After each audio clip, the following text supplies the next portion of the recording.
Many people know a decent amount of history surrounding World War II, but what most don't know is that America had its own internment camps.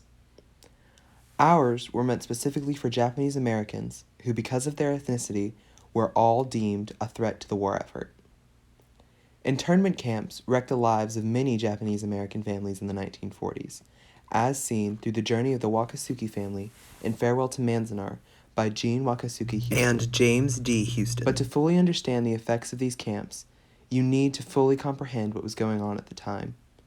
In this book, and in the experience of many Japanese families of the 1940s, there was a lot of uncertainty about where they would live and work after the attack on Pearl Harbor. As said in Farewell to Manzanar Chapter 2, Mama didn't know where else she could get work, and we had nowhere else to move to. Due to the general fear of anyone of Japanese descent post-Pearl Harbor, the American government authorized the removal of Japanese residents through Executive Order 9066. This order allowed the War Department to define areas as military exclusion zones and remove whomever they deemed a threat to the war effort. On an individual basis, this left many families without homes and forced them to sell valuable possessions at a greatly reduced cost since they couldn't take these items with them. Eventually, many Asian families still left in California were forced to move to internment camps, where many would wait out the remainder of the war. For the Wakasugi family, their journey began on the wharf in Long Beach, California, where the family first heard the news that Pearl Harbor had been bombed. From there, they tried to stick together as a family by living with one of the eldest brothers on Terminal Island. 2 weeks later, on suspicion of aiding the Japanese, Papa, the patriarch of the family, was arrested. With Papa gone, Mama moved the family to an immigrant ghetto in an effort to be closer to other Japanese families.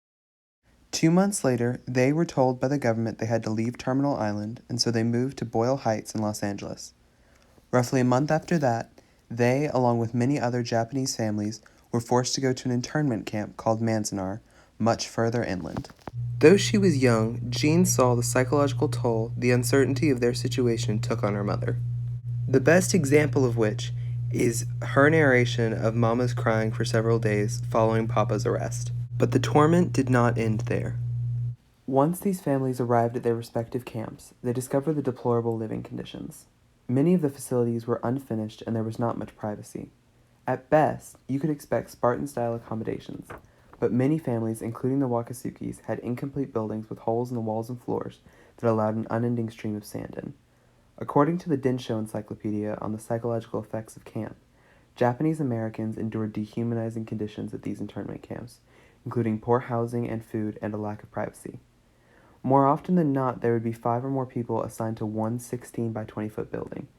While these buildings did have places to sleep, there were no bathrooms and they had no kitchens, as both were communal in the camps. The bathrooms had little to no privacy.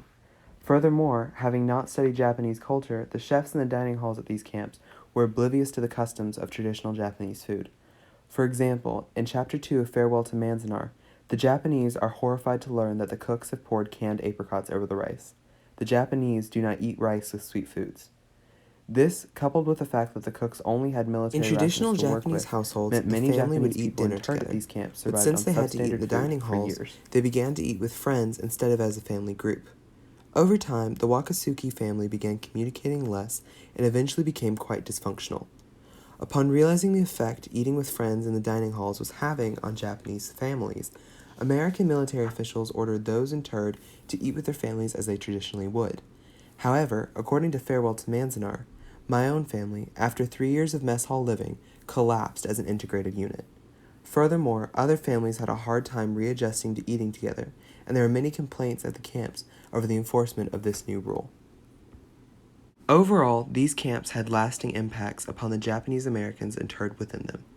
After enduring uncertainty about where they would live, horrible conditions at the camp, substandard food, and the ripping apart of social norms, these families still somehow survived.